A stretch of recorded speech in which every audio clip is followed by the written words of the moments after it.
بعد أعوذ بالله من الشيطان الرجيم بسم الله الرحمن الرحيم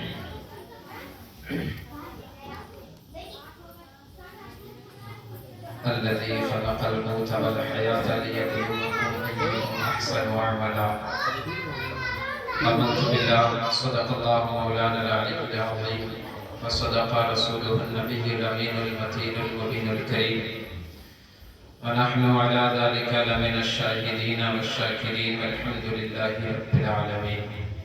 سب سے پہلے انتہائی حقیقت و محبت کے ساتھ گنبد خضرا کے اندر آرام فرمانے والے آقا، لمبے لمبے ہاتھوں سے بھیک دینے والے داتا، بے سہاروں کے سہارا، بے چاروں کے چار، اندھیری قبر میں کام آنے والے آقا حضور احمد مجتبی محمد مصطفیٰ صلی اللہ علیہ وسلم کی پیاری بارگاہ میں غلامی کا ثبوت دیتے ہوئے ملند عباس کے ساتھ پڑھ لیں درود پاک اللہم صل علی سیدنا محمد وعلی آل سیدنا محمد وسلم صلاۃ و سلام علیک رسول و دوائیہا وعافیت الابدان وشفائیہا ونور الابصار وضیائیہا وعلی آلہ واصحابہ وبارک وسلم دائما ابدا. صلو علیہ صلاۃ و سلام علیک یا رسول اللہ یا نبی اللہ یا حبیب اللہ صلی اللہ علیہ وسلم.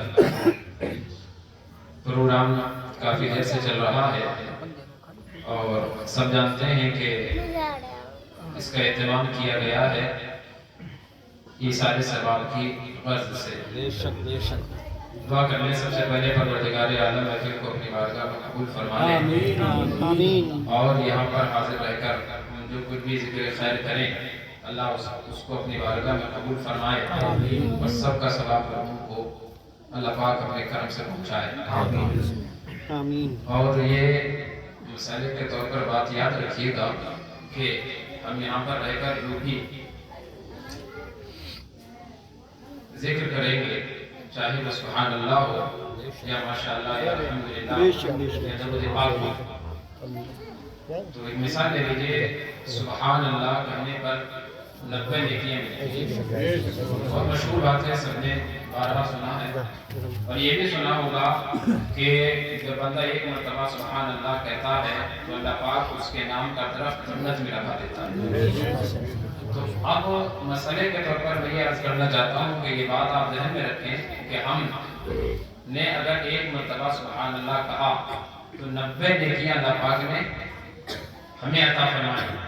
اب اس کا ثواب جب ہم ایصال کریں گے مرحوم کو تو اللہ پاک 90 نیکیاں مرحوم کو برابر عطا فرمائے گا اور اسی کے ساتھ ساتھ ہمارے ثواب میں بھی کوئی کمی نہیں ہوگی. بے شک بے شک یہ اللہ کا کرم ہے کہ ہم جو بھی ذکر خیر کریں گے، جو بھی سبحان اللہ یا الحمدللہ کہیں گے، اللہ پاک ہمیں بھی ثواب عطا فرمائے گا اور انشاءاللہ اپنے کرم سے مرحوم کو بھی عطا فرمائے گا.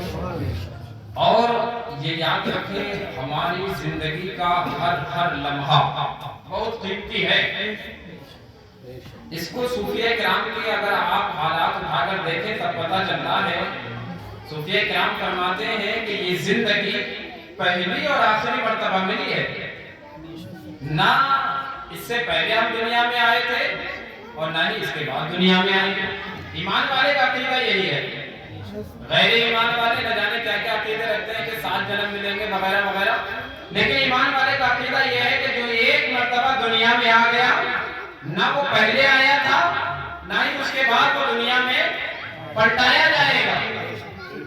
تو یہ جو زندگی ہمارے پاس میں ہے یہ بہت قیمتی کیا ہے. ایک مثل کتاب کے،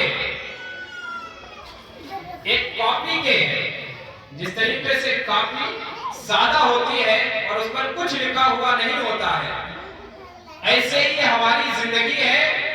جب ہم دنیا میں آئے تو ایک بالکل کورے کاغذ کی طرح تھے، اس پر کچھ لکھا ہوا نہیں تھا.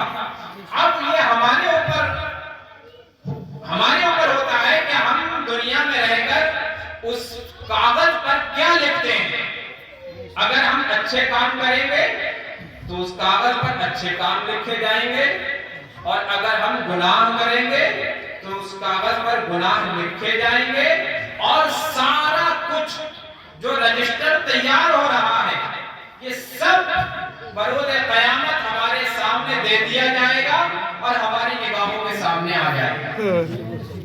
اس میں کوئی دو رائے نہیں ہے، یہ سب جانتے ہیں اور سب کو پتا ہونا چاہیے۔ تو یہ اللہ پاک نے جو ہمیں اور آپ کو زندگی عطا فرمائی ہے، اس کو غنیمت جانے، یہ کوئی اس میں برا ماننے والی بات نہیں کہ جیسے آج ہم کسی کے اصالے ثواب کی وجہ سے یہاں اکٹھا ہوئے ہیں، کسی کے نام کے ساتھ مرہوم لگا دیا گیا ہے۔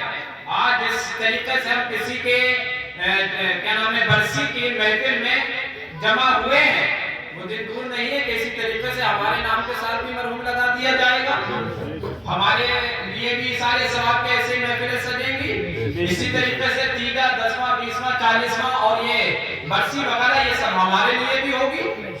تو یہ کوئی ڈھکی چھپی بات نہیں ہے، یہ سب جانتے ہیں، لیکن ہاں جانے والا جو چلا گیا ہے وہ یہ جاتے جاتے ہمیں ایک سبق دیتا ہوا جاتا ہے، بتاتا ہوا جاتا ہے کہ لوگوں میں تو چلا گیا، اب میں کوئی نیکی نہیں کر سکتا ہوں، لیکن تمہارے پاس وقت ہے، اس وقت کو غنیمت جاننا اور غنیمت جانتے ہوئے اس کی قدر کر لینا تاکہ یہاں پر آنے کے بعد پچھتاوا نہ۔ تو یہ اللہ پاک نے جو ہمیں اور آپ کو موقع عطا فرمایا ہے اس کی قدر کریں۔ قرآن پاک میں اللہ پاک کیا ارشاد فرماتا ہے؟ ابھی حضرت بڑے پیارے انداز میں جو ہے نصیحت فرما رہے تھے، اللہ عمل کی توفیق عطا فرمائے۔ اللہ پاک کلام پاک کے اندر ارشاد فرماتا ہے الذی خلق الموت والحیات لیبلوکم ایکم احسن عملا، کہ موت اور زندگی کو اس لیے پیدا کیا گیا تاکہ آزمایا جائے کہ تم میں سے کون اچھے عمل کرتا ہے۔ تو یہ آزمائش ہے ہمارے اور آپ کے لیے، یہ جو زندگی دی گئی ہے یہ ایک آزمائش ہے، امتحان گاہ ہے، اور اس کا رزلٹ مرنے کے بعد ہمارے سامنے آتا ہے۔ تو اس لیے ہم بڑی سنبھل کے چلیں اور آخرت کی تیاریاں ہر لمحہ کرتے رہیں، اور آخرت کی تیاری کرنے کے لیے سب سے بڑی چیز اگر میں سمجھتا ہوں تو وہ ہے اللہ کا خوف، خوف اللہ کا جو خوف ہے، خشیت الہی کی جو دولت ہے، اگر یہ حاصل ہو گئی تو سمجھ لو دنیا بھی سمجھ جائے گی، آخرت بھی سمجھ جائے گی۔ آپ کو اس کی ایک جھلک دکھاؤں، دیکھیں زبانی طور پر تو ہر انسان کہتا ہے کہ ہم اللہ سے ڈرتے ہیں، ہر کوئی یہ دعویٰ کرے گا، ہر کوئی یہ کہے گا کہ میں اللہ سے ڈرتا ہوں اور اللہ کا خوف میرے سینے میں ہے، لیکن خوف خدا ہوتا کیا ہے؟ اللہ کا خوف ہے کیا؟ یہ اگر آپ دیکھنا چاہتے ہیں تو صحابہ کرام کی زندگی اٹھا کر دیکھیں، اللہ اکبر، کہ ان کے دلوں کے اندر کتنا خوف خدا تھا، اللہ کا خوف کتنا تھا۔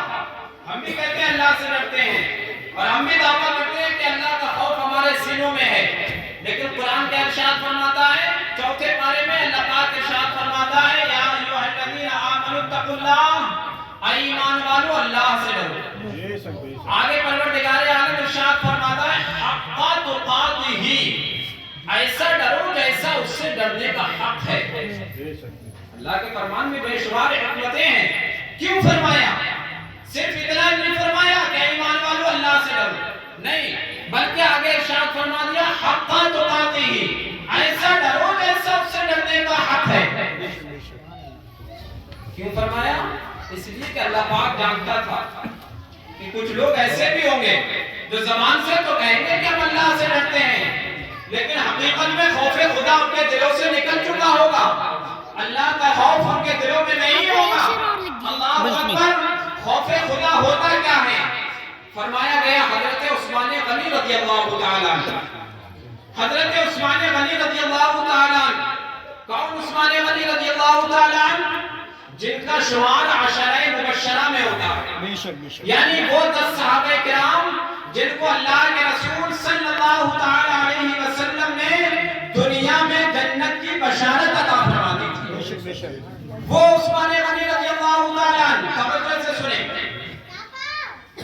اور وہ عثمان غنی رضی اللہ تعالیٰ عنہ جن کے نکاح میں اللہ کے رسول صلی اللہ علیہ وسلم نے یکے بعد 2 بیٹیاں عطا فرمائی تھی، وہ عثمان غنی رضی اللہ تعالیٰ عنہ جنہوں نے اللہ کے رسول صلی اللہ تعالیٰ علیہ وسلم سے ایک مرتبہ نہیں بلکہ کئی مرتبہ دنیا میں جنت خرید لی تھی۔ بے شک وہ حضرت عثمان غنی رضی اللہ تعالیٰ عنہ، اللہ اکبر، فرماتے ہیں حضرت عثمان غنی رضی اللہ تعالیٰ عنہ کا ایک غلام تھا. پہلے کے دور میں غلام ہوا کرتے تھے. اچھا، غلام ایک ہوتا ہے غلام اور ایک ہوتا ہے مزدور. دونوں میں فرق ہے. مزدور وہ ہوتا ہے جو آپ کے یہاں پر کام کر رہا ہے، آج وہ مزدوری لے گا، کل اگر اس کا جی نہیں چاہتا ہے تو وہ کہیں اور بھی جا سکتا ہے. یہ ہوتا ہے مزدور. لیکن غلام جو ہوتا ہے وہ اپنی مرضی سے کچھ نہیں کر سکتا. وہ غلام ہوتا ہے جو آقا کی مرضی ہوگی وہی کرے گا. تو فرمایا گیا حضرت عثمان غنی رضی اللہ تعالیٰ عنہ کا ایک غلام تھا. ایک مرتبہ حضرت عثمان غنی رضی اللہ تعالیٰ عنہ کے غلام سے کوئی ایسی حرکت ہو گئی جس کی وجہ سے حضرت عثمان غنی رضی اللہ تعالیٰ عنہ نے اس کو تعذیباً اس کا کان پکڑا اور پکڑنے کے بعد مروڑ دیا. کان پکڑا، پکڑنے کے بعد مروڑ دیا. جیسے ہی کان پکڑ کر مروڑا تو اس غلام کی آہ نکل گئی. اب دیکھیں خوف خدا، اللہ کا خوف ہوتا کیا ہے. اس واقعے کو اگر توجہ سے سنیں گے تب آپ کو پتا چلے گا کہ اللہ کا خوف ہوتا کیا ہے. تو جیسے ہی کان پکڑ کر مروڑا تو اس غلام کی آہ نکلی. جیسے ہی آہ نکلی آپ نے کان چھوڑ دیا. کان چھوڑا، چھوڑنے کے بعد میں آپ نے سر نیچے کو کیا اور رونے لگے. رونے لگے، آنکھوں سے آنسو جاری ہو گئے. اللہ اکبر. کچھ دیر روئے اور رونے کے بعد آپ نے ارشاد فرمایا اپنے غلام سے، کہ غلام میں نے تیرا کان پکڑ کر مروڑا تھا، اب تو میرا کان پکڑ اور پکڑنے کے بعد ویسے ہی مروڑ جیسے میں نے تیرا مروڑا تھا. اللہ. جیسے ہی اتنا سنا تو غلام کے اندر یہ مجال کا تھی، اور غلام بھی کوئی دنیا دار کا تھوڑی تھا. اللہ اکبر. حضرت عثمان غنی رضی اللہ تعالیٰ کی صحبت جس سے ملی ہو، صحبت صالح ترا صالح کنت، صحبت طالح ترا طالح کنت. اچھے کی صحبت اچھا بنا دیتی ہے، برے کی صحبت برا بنا دیتی ہے. تو وہ تو حضرت عثمان غنی رضی اللہ تعالیٰ کا غلام تھا، ان کی صحبت اس غلام کو ملی تھی. تو وہ یہ مجال کیسے کر سکتا تھا؟ فوراً ہاتھ جوڑ کر عرض کرنے لگا، حضور مجھ سے یہ گستاخی نہ کروائی جائے، حضور مجھے معاف کیا جائے، مجھے اتنی بڑی گستاخی مجھ سے نہ کروائی جائے. تو آپ نے ارشاد فرمایا یہ تیرا ادب ہے کہ تو میرا کان نہیں پکڑ رہا ہے، یہ تیرا ادب ہے. اور فرمایا میں جو تجھ سے میرا کان پکڑنے کے لیے کہہ رہا ہوں یہ میرا حکم ہے. اور فرمایا ادب کے اوپر حکم کا مقام ہے، لہذا فرمایا اب تو میرا کان پکڑ اور پکڑنے کے بعد مروڑ. غلام نے رو رو کر پھر عرض کیا، حضور مجھ سے یہ گستاخی نہ کروائی جائے. لیکن جیسے ہی کہا یہ میرا حکم ہے تو کیا کر سکتا تھا؟ دھیرے دھیرے ہاتھ کو اٹھایا اور ہاتھ اٹھانے کے بعد کان تک لے گیا. جیسے ہی کان پکڑا چھوڑ دیا، کان پکڑنے کے بعد چھوڑ دیا. تو حضرت عثمان غنی رضی اللہ تعالیٰ نے ارشاد فرمایا نہیں، جیسے میں نے تیرا کان پکڑ کر مروڑا تھا ویسے ہی کان پکڑ کر مروڑ. تو دوبارہ پھر کوشش کی اور کان تک ہاتھ لے گیا اور ہلکے سے مروڑا. ہلکے سے، جیسے ہی ہلکے سے مروڑا ہے اور چھوڑ دیا تو آپ نے ارشاد فرمایا نہیں، ویسے ہی مروڑ جیسے میں نے تیرا مروڑا تھا. کیونکہ جب میں نے تیرا کان پکڑ کر ایسے تھوڑا سا مروڑا تھا تو تیری آہ نکلی تھی. اللہ اکبر. اب وہ رو رو کر عرض کرنے لگا، غلام رو رو کر عرض کرنے لگا، حضور میں سمجھ گیا، میں سمجھ گیا. توجہ سے سنیں. فرمایا میں سمجھ گیا. عرض کرنے لگا غلام کہ میں سمجھ گیا کہ آپ مجھ سے یہ کیوں کروا رہے ہیں. اسی لیے نا کہ کل بروز قیامت مولا کے سامنے آپ بھی ہوں گے، میں بھی ہوں گا. اسی لیے تو آپ مجھ سے کان پکڑوا رہے ہیں کہ کل بروز قیامت مولا کے سامنے آپ بھی ہوں گے اور میں بھی ہوں گا. اور اس وقت مولا نے اگر یہ کہہ دیا عثمان یہ تیرا غلام تھا اور تو اس کا آقا تھا. اگر اس سے کوئی گستاخی ہو گئی, کوئی غلطی ہو گئی تو تو معاف بھی تو کر سکتا تھا. تو نے معاف کیوں نہ کیا؟ جب بندہ ہو کر تو نے بندے کو معاف نہ کیا تو آج میں تجھے معاف نہیں کروں گا. یہی خوف کی وجہ سے تو آپ مجھ سے کان پکڑوا رہے ہیں. تو حضرت عثمان غنی رضی اللہ تعالیٰ نے ارشاد فرمایا, قسم ہے اس خدا کی جس کے دست قدرت میں میری جان ہے, یہی خشیت مجھے بار بار اس بات پر آمادہ کر رہی ہے کہ کل بروز قیامت اگر مولا نے پوچھ لیا تو میرے پاس جواب کیا ہوگا. اگر مولا نے یہ ارشاد فرما دیا کہ عثمان تو اپنے غلام کو معاف بھی تو کر سکتا تھا, تو نے سزا دی کیوں, معاف کیوں نہیں کیا؟ اسی خوف کی وجہ سے میں تجھ سے کان پکڑوا رہا ہوں. تو غلام نے عرض کیا, حضور یہی بات میرے ذہن میں بھی آ رہی ہے کہ کل بروز قیامت اگر مولا نے یہ کہہ دیا اے غلام تو غلام تھا اور عثمان تیرا آقا تھا, اگر تو نے غلطی کی تو عثمان نے تجھے سزا دی تھی اور تو آقا کا غلام تھا, اور تو نے غلام ہو کر آقا کا کان کیسے مروڑا؟ اللہ اکبر. مجھے بھی یہی خوف ستا رہا ہے, لہذا مجھ سے یہ گستاخی نہ کی جائے. اور بعد میں عرض کیا, حضور بہتر یہ ہے کہ میں آپ کو معاف کر دوں, آپ مجھے معاف فرما دیں. سبحان اللہ, سبحان اللہ. یہ اللہ کا خوف ہے, یہ خشیت الہی ہے. اللہ کا خوف جب ایسے سینے میں ہوتا ہے تو پھر انسان دنیا میں رہ کر نیکیاں کثرت سے کرتا ہے, اور پھر نیکیاں کثرت سے کرنے کے بعد پھر آنکھوں سے آنسو بہاتا ہے اور پھر کہتا ہے کہ مولا نیکی کرنا میرا کام تھا, قبول فرمانا تیرا. بے شک بے شک. سبحان اللہ. جس کے خوف خدا نہیں ہوتا ہے اس کا حال جانتے ہو پھر کیا ہوتا ہے؟ جس کے دل میں حقیقت میں اللہ کا خوف نہیں ہوتا اس کا حال یہ ہوتا ہے کہ نمازیں چھوڑ کر بھی کہتا ہے کہ اللہ بڑا مہربان ہے. جی, جس کے دل میں خوف خدا نہیں ہوتا, اور جس کے دل میں خوف خدا ہوتا ہے نا, وہ پانچوں وقت کی نمازیں پڑھ کر رات کو نفل میں گزار کر پھر یہ کہتا ہے کہ اللہ تیرا کرم ہے اگر تو قبول فرما لے. بے شک بے شک. اس لیے اللہ کا خوف سینے میں رکھو. اللہ کا خوف سب سے بڑی دولت ہے. اگر اللہ کا خوف سینے میں ہے تو سمجھ لو دنیا بھی کامیاب ہے, آخرت بھی کامیاب ہے. ایک مرتبہ درود پاک پڑھ لیں, صلی اللہ علیہ وسلم. صلی اللہ علیہ وسلم. صلی اللہ علیہ وسلم. محبت کے ساتھ بولیں سبحان اللہ. سبحان اللہ. کہ ہم نے آنکھوں سے دیکھا نہیں ہے مگر, ہم نے آنکھوں سے دیکھا نہیں ہے مگر, ان کی تصویر سینے میں موجود ہے.